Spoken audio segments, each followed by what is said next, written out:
So,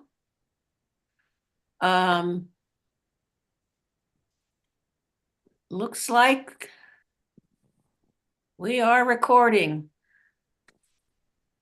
Good afternoon, everyone. Welcome to the Home and Community Care Block Grant Advisory Committee for January 24th of 2024.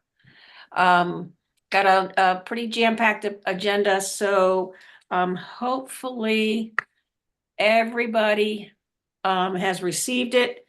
Let's do some housekeeping first, and then we'll go into, we have a presentation from Working Wheels today. And Jamie, you want to say hi to everybody? Hello, hello.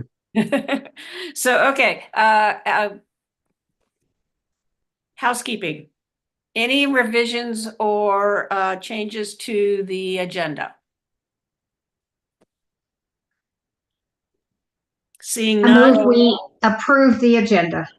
Second. Can I second? All right, and Billy's meeting minutes, any changes or revisions?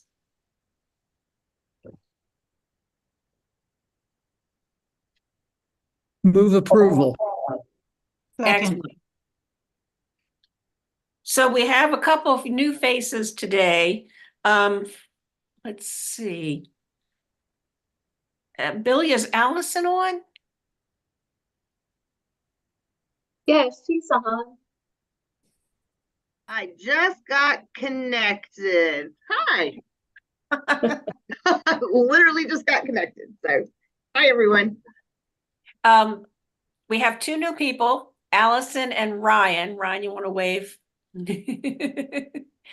And then we have a departure from one of ours. So Allison is the new Aging and Adult Services Manager, correct? Correct. I am taking Jen's position starting Monday, but I'm here early. So, nice to see you all. Well, welcome aboard. Thank you. And Ryan is also with the county, and he's going to talk to us a little later about in-home aid and a request for moving some funds. And then lastly, I'd like to just announce the departure of Cindy Treckle. I'm sure I'm not pronouncing that correctly. She has decided to resign, and she wants to volunteer with one of our funded providers. So we wish her well. Okay. Jamie, you're on. Okay. All right. Well, I appreciate the chance to be here. I'm sharing my screen. Is it working? I see it. Okay. All right. And then now I just gotta, okay, here we go. Well, the only thing throwing me off here is the menu is now covering up where I was going to click slideshow. Okay, here we go. Okay, so what I'm going to do is just talk for about 5 minutes was what my thought, and then I have a 1-minute video, and then if anybody has any questions, does that sound within what's the expectation? Sounds perfect. Okay, great. I know. I'm Jamie, the Executive Director of Working Wheels. Happy to be here and happy to be given this chance to share a little bit about our mission. We provide affordable and reliable transportation options to families in Western North Carolina.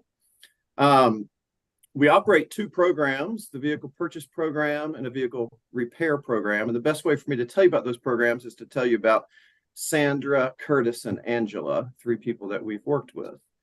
So Sandra is 63 years old and was referred to Working Wheels by the Asheville Housing Authority's Family Self-Sufficiency Program. And she was living in public housing, and her car, this is not Sandra, I'm just scrolling through some slides. Her car had been parked and idle in the parking lot there where she was living, a 1997 Toyota Avalon. You love a Toyota. And she was receiving notices that she needed to remove it from the property, and she didn't have the money to get it towed or to get it running. We were able to get her into our repair program and had it towed to Angels in West Asheville. And $1,300 later, she's got a battery, belts, a harmonic balancer, and a tune-up, and the car is running and she's back on the road. What Sandra shared with us, you have no idea what it means to my physical and mental health to have this car running again. So that is the repair program. Curtis is a 63-year-old resident of Buncombe County, referred to Working Wheels by the Reentry Council. He was involved in a traffic accident in his 2014 Dodge Durango, and insurance was paying to have his car repaired at Speedy's in in Asheville, but they needed him to come up with $1,000 towards the repair in the form of deductible. He was having wheel assembly, control arms, brake pads, and rotors done, and his portion was $1,000. And as a result, his car was essentially being held hostage at the mechanic shop and had been for weeks. He was referred to us. We were able to put the $1,000 towards that repair and get the car back in Curtis's possession. Angela, this is actually Angela, was a young mother living in North Asheville at the Steadfast House back when it was off of Merriman Avenue. She was working at the Ingalls in Swannanoa. You know the one, it's the big one where the distribution center, if you will. And that 15-minute or 20-minute car ride, it turned out to be a 4-hour bus journey every day, both ways, 4 hours total. So it takes a couple of hours worth of walking and riding and waiting to get to work, and then 2 hours to get home. Angela participated in the Working Wheels vehicle purchase program, and she paid $610 for this Honda Odyssey minivan. And she was able to increase her pay by being at work a little bit longer and increase her time at home that very next day and every day ever since. And you can imagine the impact that that makes. You can, take your kids to soccer practice, attend school meetings, have dinner together, all of the things. So as an organization, didn't mean to skip that one so fast, but that's okay. That was part of our team. As an organization, we believe in keeping things simple and being as collaborative as we can. And we think that the combination of simple and collaborative will make this work effective. So when we say simple, the purchase program is a very simple model. We collect donated cars from the community. We assess the best use of each one. We repair those that we can, and then we sell them for an affordable price. For the repair program, we find members of the community who are facing a repair on a vehicle that they already own, and we pay 90% of that bill. It's collaborative in that all of the program participants for both programs are chosen by the case managers at 17 local organizations. These are it's our intention to double down on their good work and really collaborate with investing in the people that they are already working with. So these are places like the YWCA, the YMI Cultural Center, La Milpa, Helpmate, Pisgah Legal, and 10 others or 12 others. And so the combination of being simple and collaborative makes it effective. But before I go to that, these are our partners that I was kind of mentioning. This is a complete list. It's on our website as well. But the work is effective. 70% of our program participants report an increase in their income.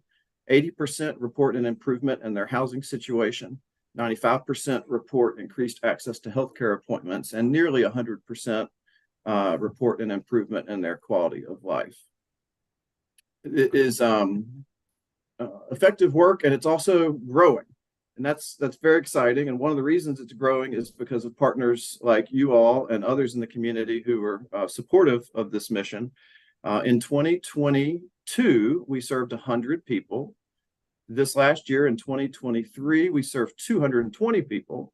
And the goal for this coming year, 2024, is to double that to make it 425 or close to double. So 425 people is the goal for this year, which is a number that we are hoping to reach.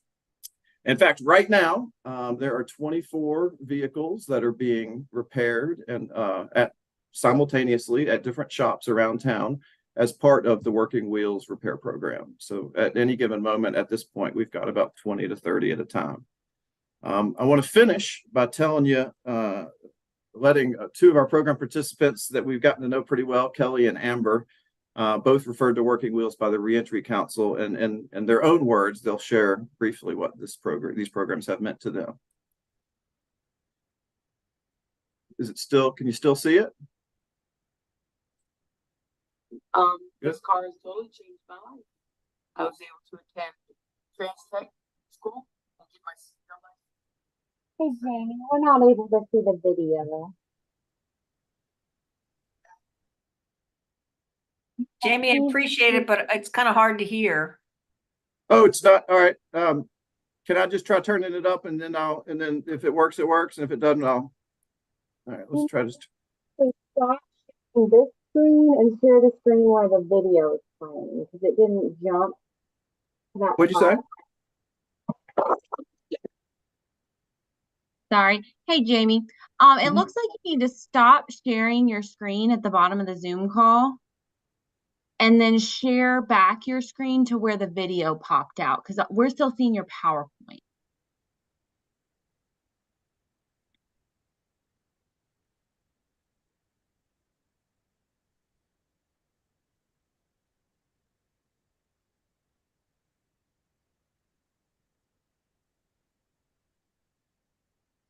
Well, I don't know how to do that. Oh, yes, I do.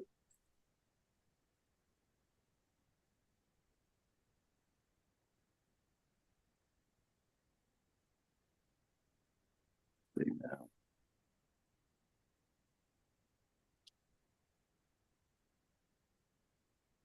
There you go.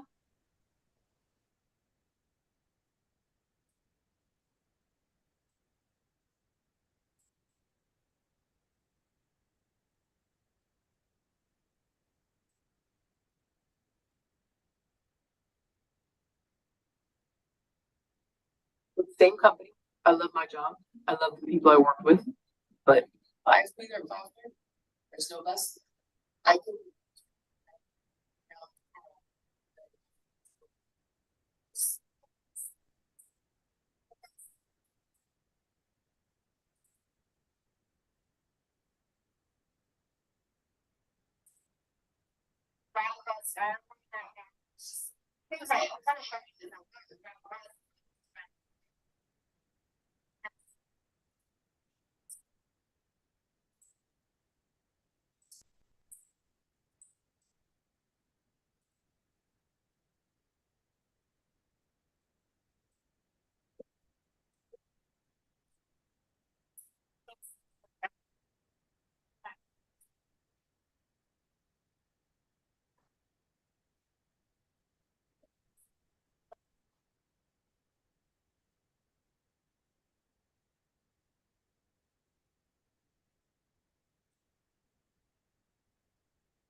Jamie, I don't know if other folks heard it. I did not. I just saw the video without the narrative, but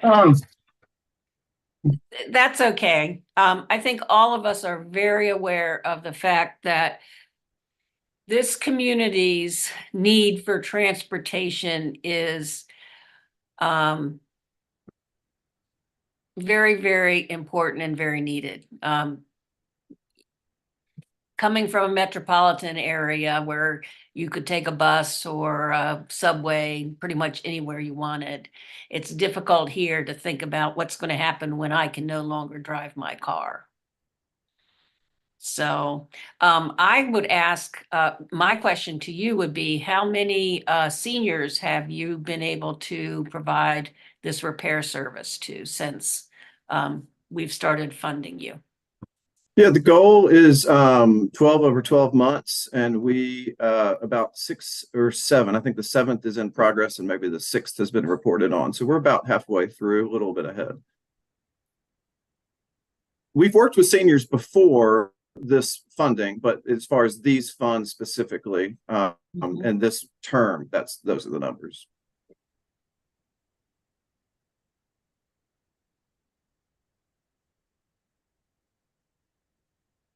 And can you provide like what their feedback is to you in terms of the greatest benefit? Yeah, I mean, I think, we hear a lot of the same things about where people can go and see, and it's meaningful, but it's the way it makes people feel to have that freedom that is so noteworthy. Just like the one woman shared, mental and physical health, because there's something about being able to get to the store or being able to pick up your kids or get to the medical appointments that is meaningful, but there's also the feeling of I can help out people when I need to. I can be that person that others have been for me. That's just, I think, so good for people as well. We did have somebody share specifically something I'd never heard somebody say, that they were able to take the car to go visit their parents' graveside. And that's something that the bus line hadn't provided them a way to do. And so that was meaningful. Yes. So do any of the other committee members have questions? Well, I have just one. Out of the 6 or 7 seniors that you did help, was repairs or actually providing them with a vehicle or a mixture? It's the repair program specifically is what is funded by this grant. And so those are repairs. I did my presentation, I spoke a little more broadly about the whole thing, but because I wanted to share that as well, but it is repairs for this collaboration. Okay, thank you.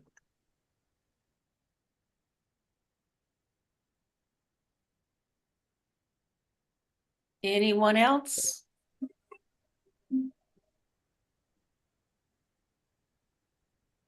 Well, Jamie, you're more than welcome to hang around or sign off.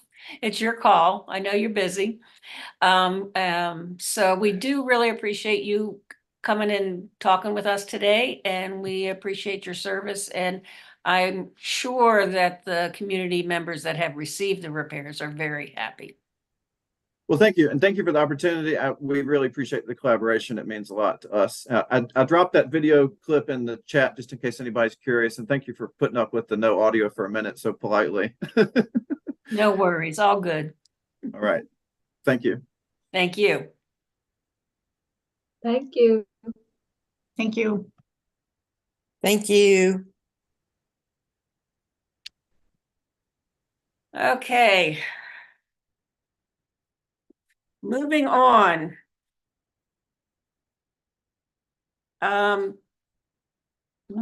Since we have finally been able to get a catch up of sorts on all of the units of service and the supplemental funding, rather than running a month behind. We're pretty much on target. We now have through December, which is half a year. As usual, Zach is really good about highlighting those providers which have not met their 50%. And Billy did send an email out to folks to ask if they wanted more funding or if they were able to give up any. And Billy, that your responses were? Well, I did send the funding request, but I sent 2 emails asking if any of the providers wanted to reallocate money, and except for Brian, no other providers wanted to reallocate money. But as you can see on the spreadsheet that Susan sent out, there were, I think, 5 or 6 funders that requested funding from the $40,578. Mm-hmm.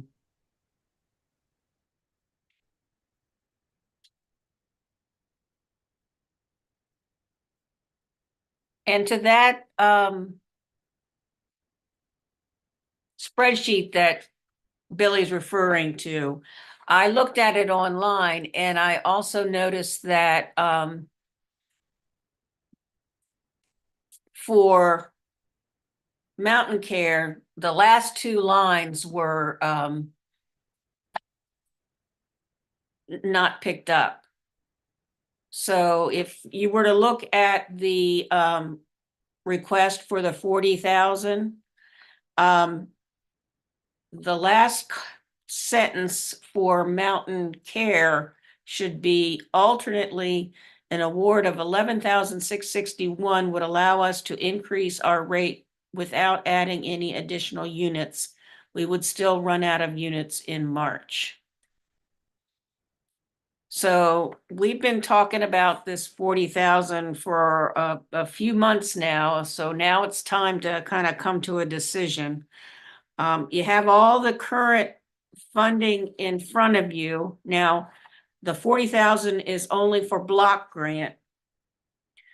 So, we kind of set that aside for right now. But does anyone have any feedback or any comments regarding who might get the $40,000? I think what's hard in all of this, Suzanne here, Hi, Suzanne.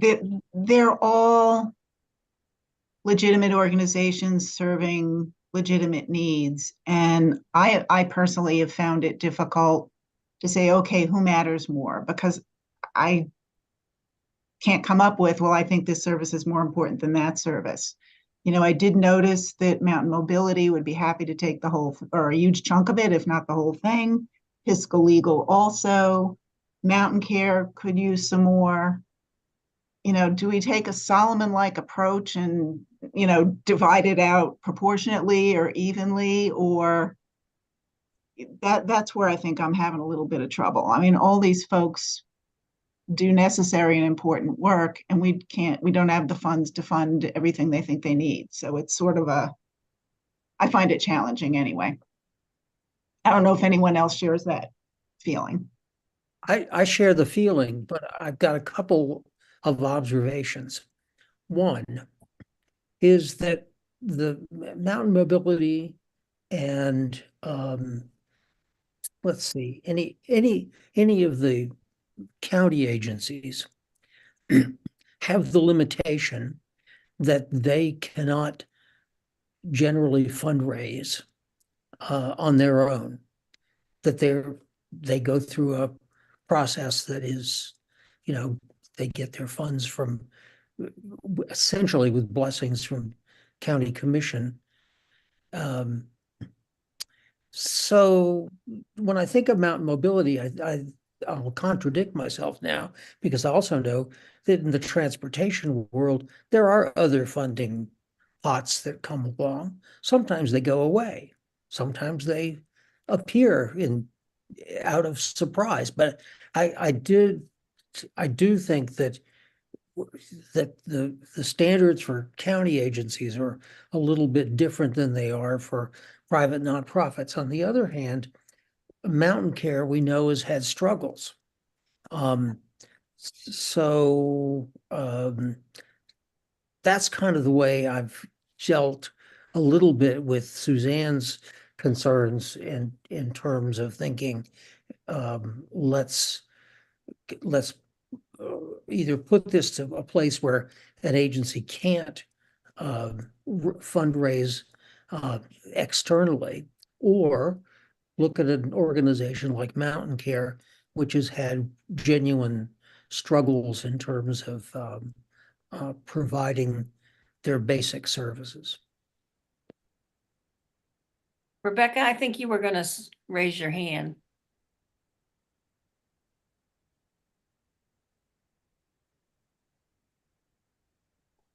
I agree with Dan and Suzanne both. I think it is a tough decision.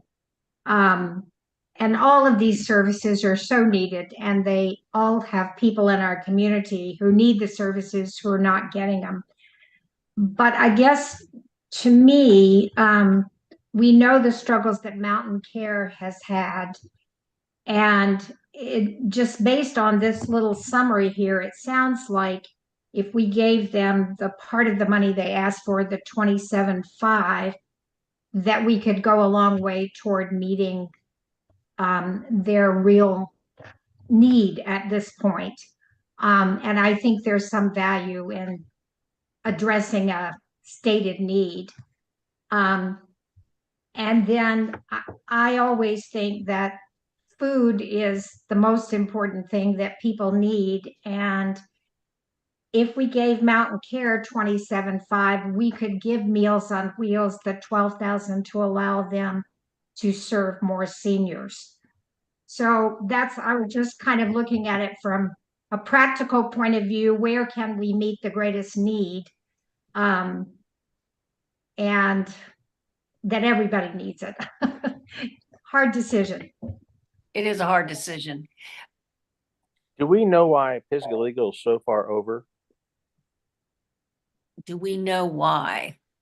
I mean, they're like way over, way past their prorated. When I Pisgah look at- Legal, but Pisgah Legal has historically always been at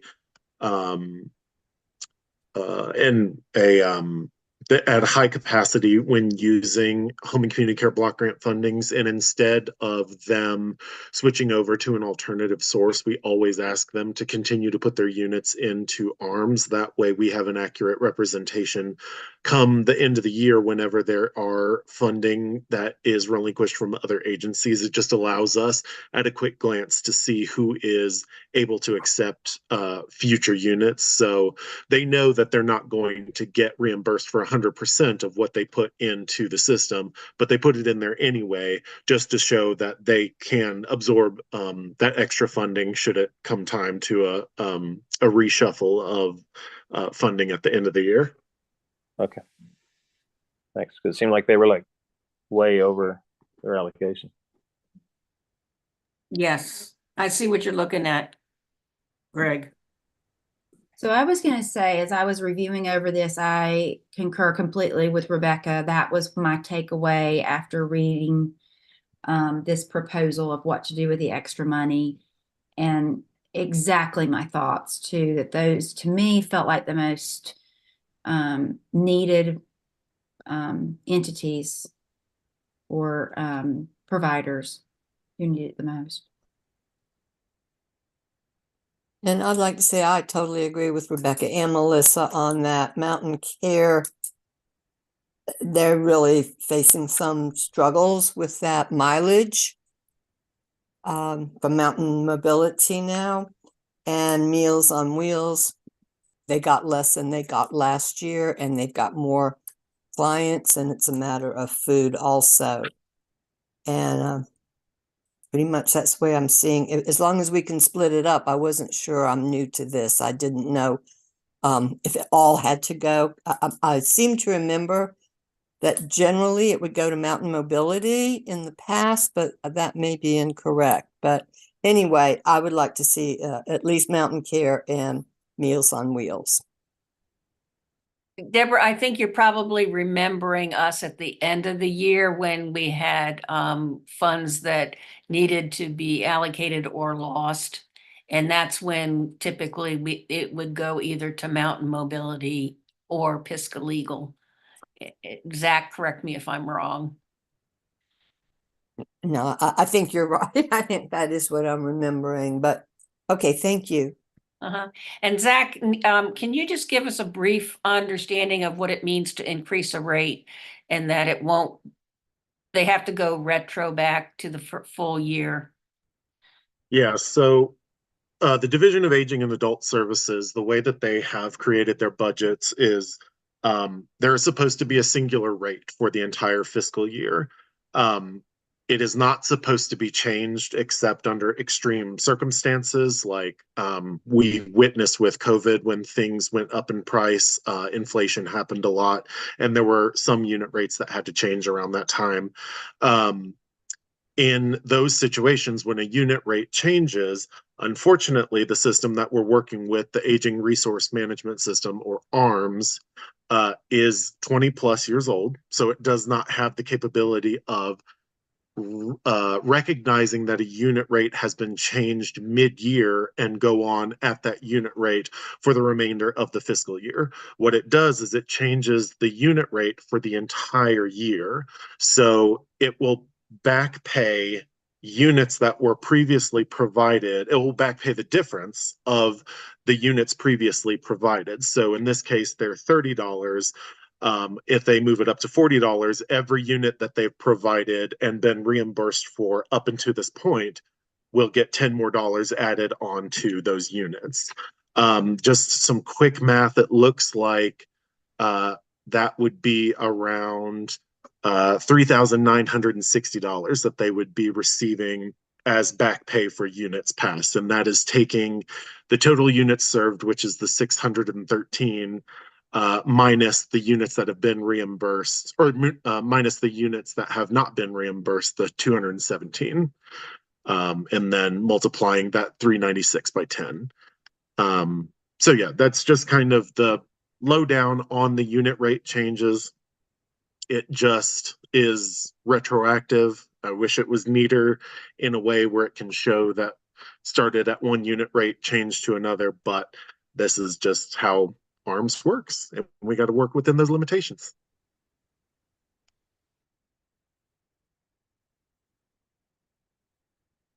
All of which is very confusing to me, but I agree with folks. When I looked at the spreadsheet from Billy, I too agree that Mountain Care has been struggling, and Meals on Wheels is a vital program and would benefit greatly from the additional funding. It would leave us with a little over $1,000 to then allocate,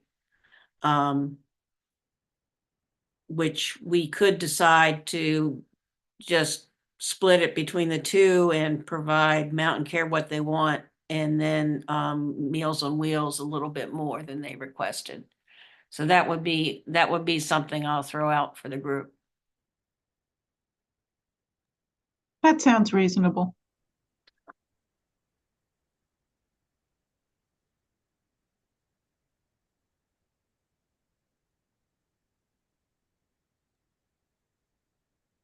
Can I ask county staff for input on that? Billy? Allison?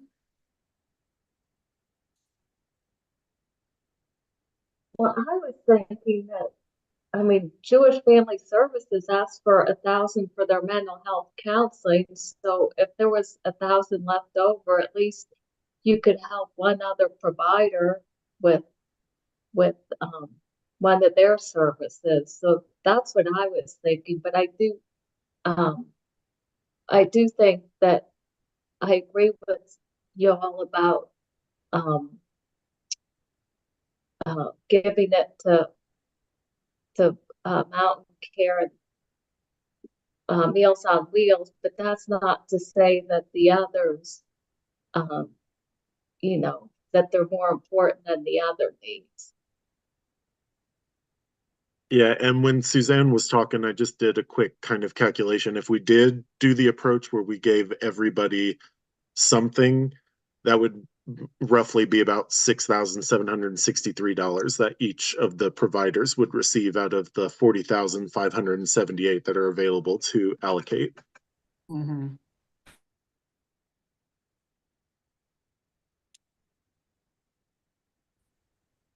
Well, I will channel a little bit of Eileen since she's not here. If I recall correctly, her comment at the end of last session was that folks like Fiscal Legal do have other funding sources. So that's all I'm going to say. So I guess what I'm trying to say is I'm not one to equally allocate it to everyone.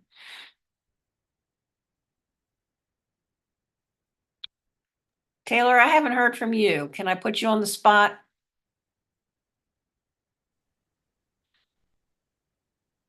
Sure. I kind of feel the same way that you do, Susan.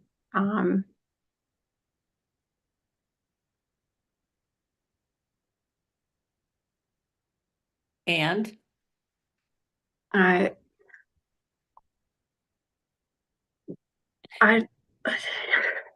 what can you support? I guess what I'm saying is what can you support? If we put a motion on the table, what would you be inclined to support? One that would provide for two folks getting the funding, or what? I feel strongly that if other people have other sources for funding, that we should not be funding those particular ones in greater than what we have already allocated. Okay.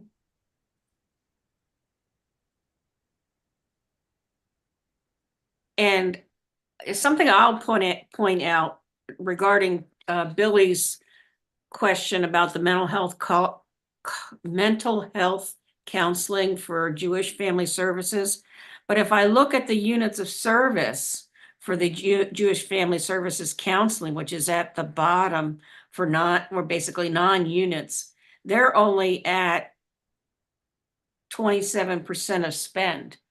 So they're asking for money when they haven't, they're asking for money for that program for which they haven't been spending at a rate which would be expected.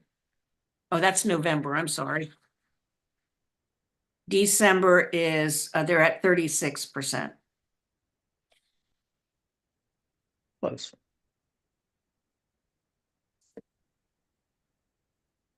But on the other side, their group respite is at 95% of spend.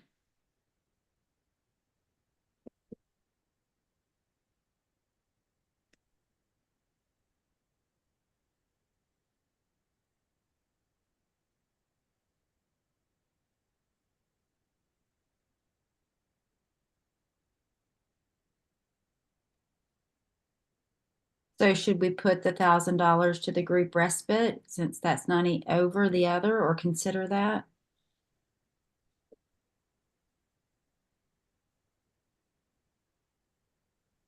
I see Dan shaking his head. Anybody else have feedback on that suggestion? So I would move that we allocate $27,500 to Mountain Care, that the remainder goes to Meals on Wheels. I'll stop at that. I'll second that motion. We have a motion and a second. Any discussion?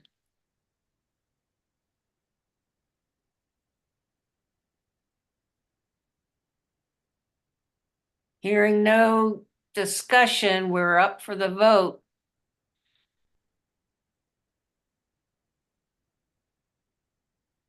Okay.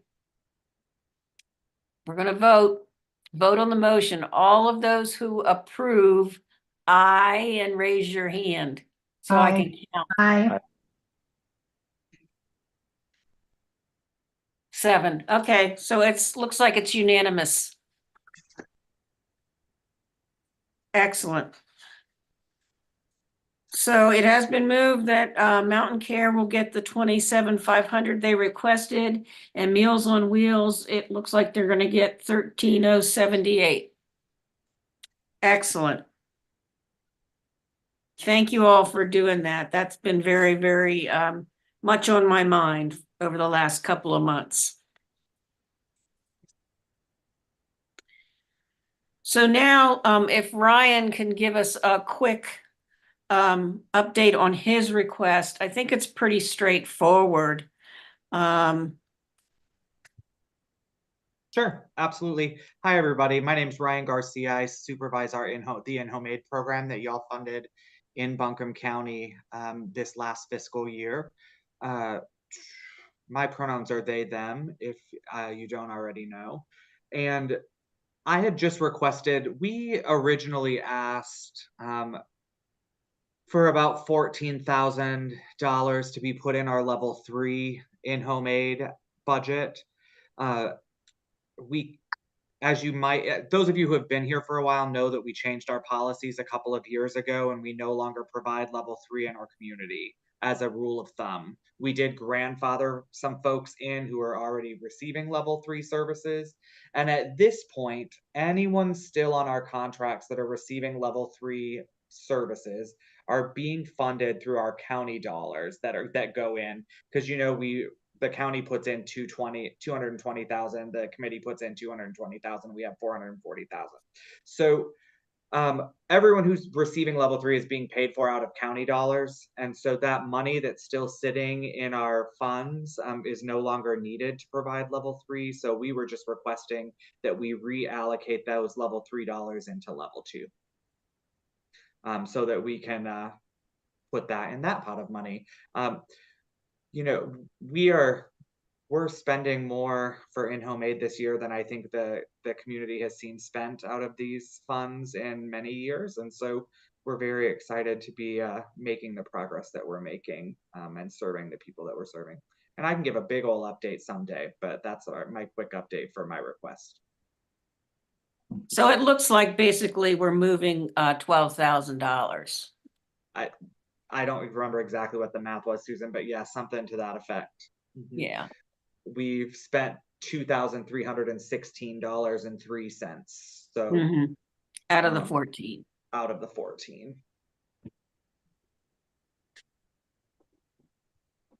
And we're going to come really close to spending all of that money this year, I think. So, well, spending all that money means you're serving a lot of people. It does. We're very excited for the number of people we've been able to add on to the service. Excellent. So this is pretty straightforward. Do I hear a motion that we move the block grant level 3 excess to level 2? I'll motion it. Second. Discussion? Seeing no discussion. All in favor, aye. Aye. Okay, that moves unanimously. Ryan, you have a little bit more money for level 2. Perfect. Thanks, y'all. And Zach, I'll work on that 732 and get that over to you as soon as I can. And we'll look forward to your more detailed presentation at a later date. Yeah, y'all just invite me back. I'm ready to sing our praises at any point that you want to hear them. So good. Excellent.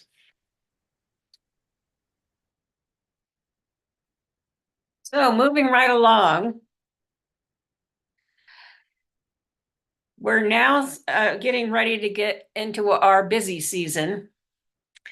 And as you might recall, there was a grants fair, and Billy and Zach and I attended. So since I've been talking way too much, I'll give it over to Billy and to Zach to kind of give you feedback on the grant fair.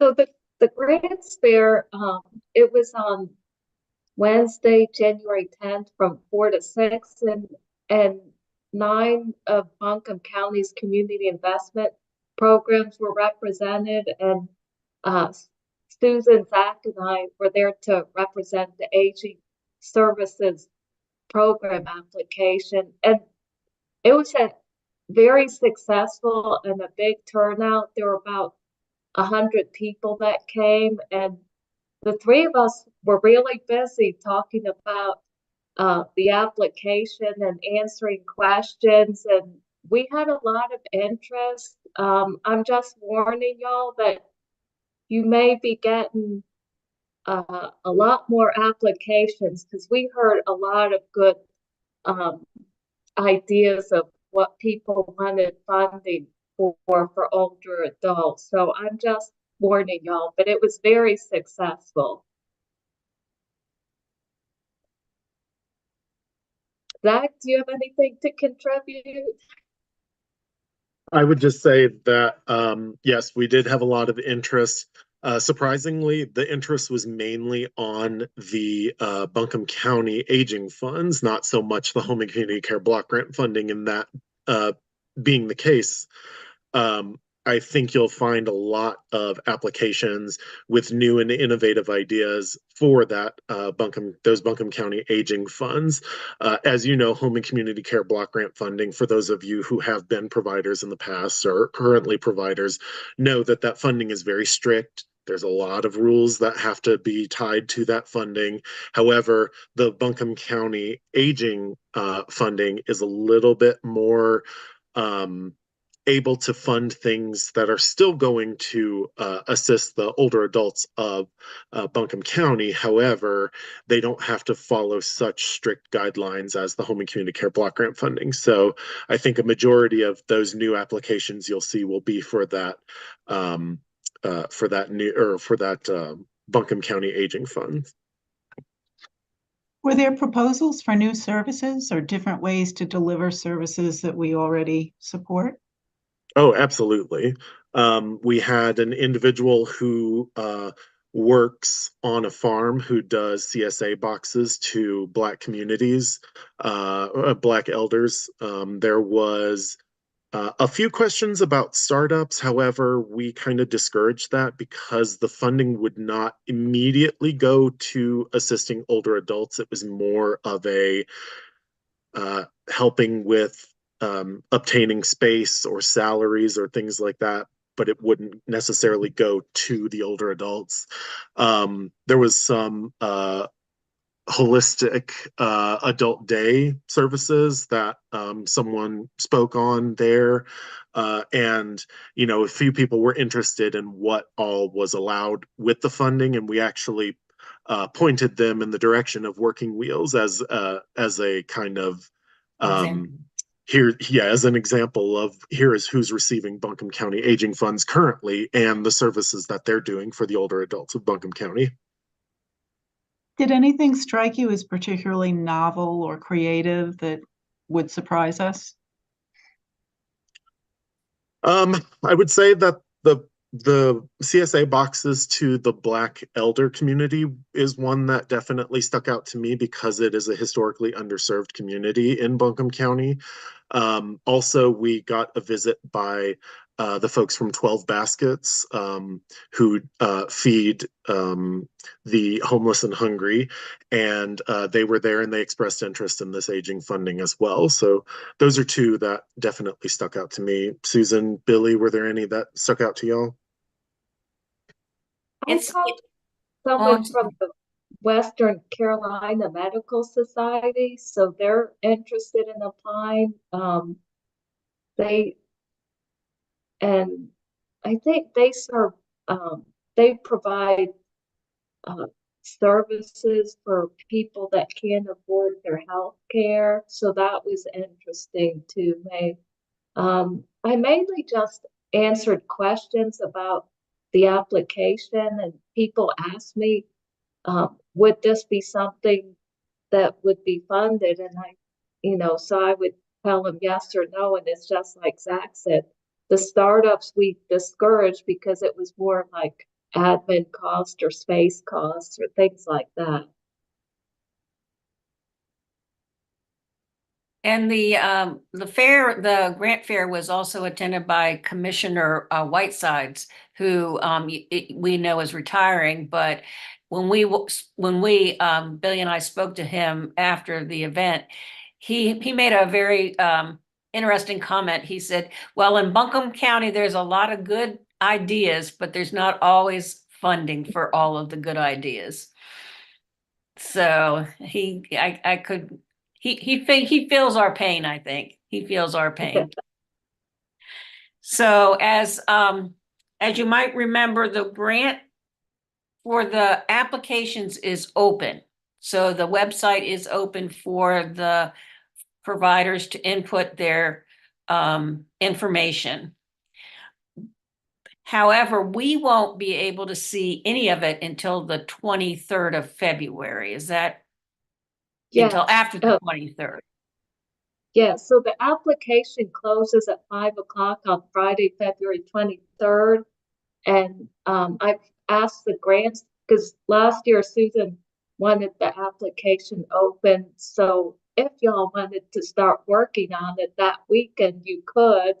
So I've already asked the grants manager to put it on her calendar to open up, to assign each of you as evaluators, and you can log into the grant login and start looking at the applications. But before 5 o'clock on February 23rd, we're not able, or you're not able to see what applications are coming in.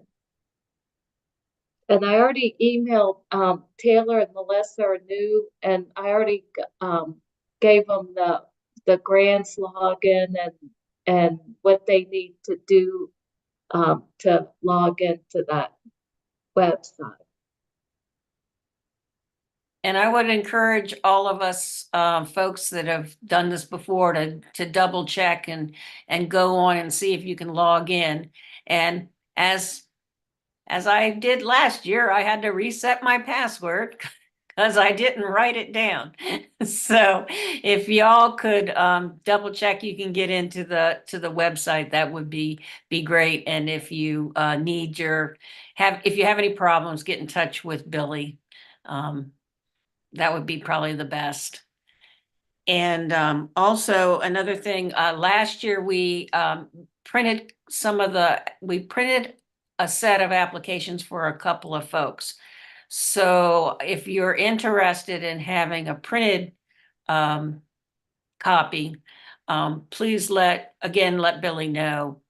Billy, I think I would like a set to kind of save my poor little printer here. Greg is raising his hand. You want to set a hard copy too? Oh, there's four of us, 5. Okay. Did you catch all of that? Did you catch all those hands, Billy? So it's Susan, Greg, Deborah, Suzanne, and Taylor. Is that correct? Yeah. Okay. Okay, I'll make sure to print all the applications and I'll reach out to each of you when they're printed out. You can come by 40 Cox Avenue to pick them up. Okay. Let's see. Well, I have 422. Billy, what am I forgetting? Are we good? Did we go over the units of service? We briefly went over the units of service and but Yeah. I don't think we talked about the supplemental aging spreadsheet. That's the only thing I can think of.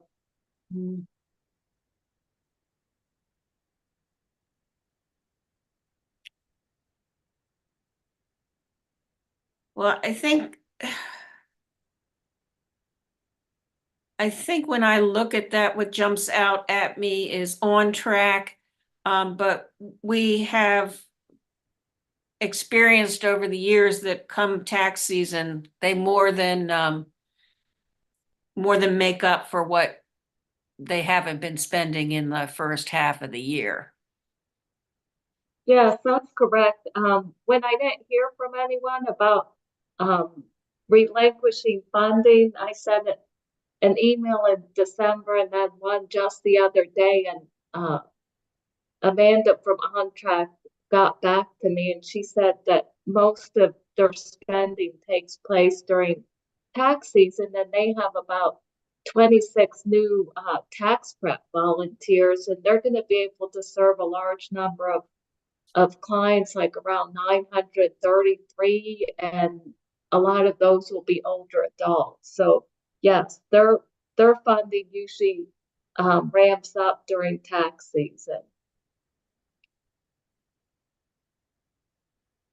And all I can say to folks is rest up between now and the 23rd, because once those applications come in, it especially if it's your first round evaluating them, it can be tough. Historically, we have, between both county funds and block grant funds, we have a cap of 2,200,000. So you'll know once they come in that it's always more than everybody's requested total, more than the 2.2 million. So it's always difficult. And one last item before I forget is Mountain Mobility. Mountain Mobility, we have allocated for the past 2 fiscal years, $500,000 as an allocation.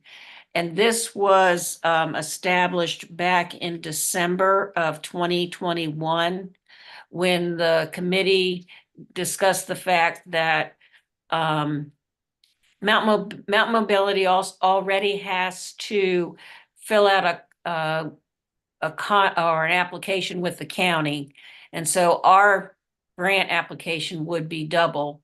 And we then looked at the historical allocation for the past, I think it was 5 or 6 years prior, and it came to around $500,000.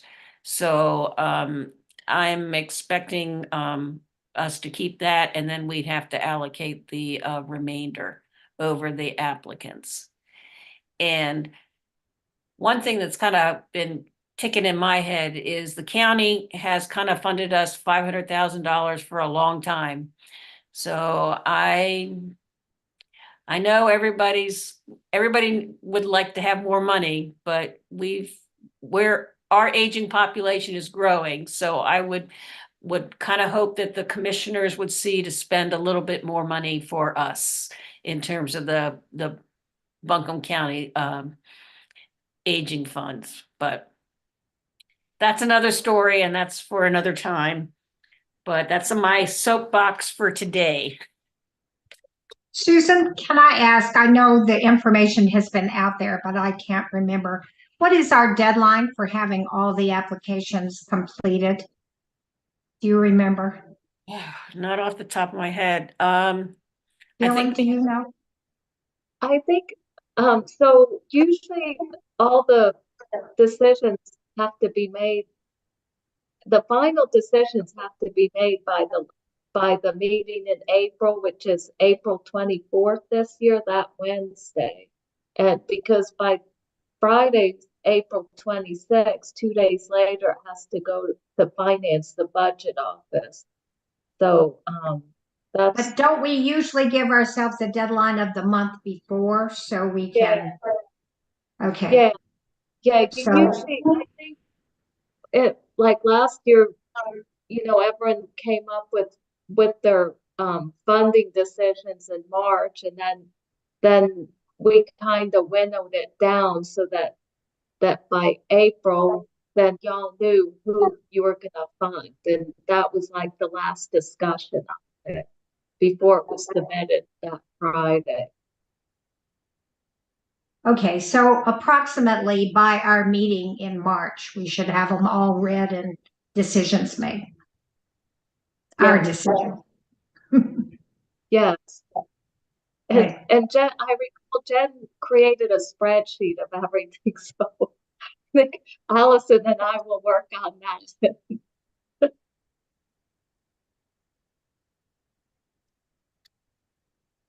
Thanks, Rebecca, for asking about that. I have one small announcement before we get off of here too. Land of Skies Area Agency on Aging is getting ready to write the aging plan for 2025 to 2028. We have a survey that we need everybody to fill out that I have put in the chat here. Share it far and wide. This will better help us write our aging plan for the next 4 years. And kind of tell us what we need to focus on. And it's a quick survey too. Yeah.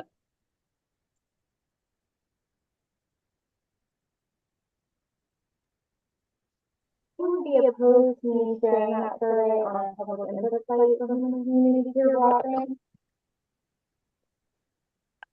I'm sorry, I didn't understand you. Let me say that one more time. Sorry, my microphone was covered.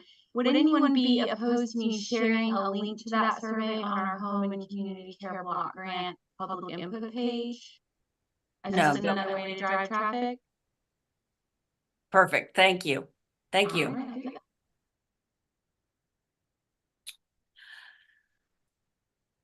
Okay, everyone. I have 4:30 on the dot. So I really, really appreciate all your help, all your hard work, all your time and your attention.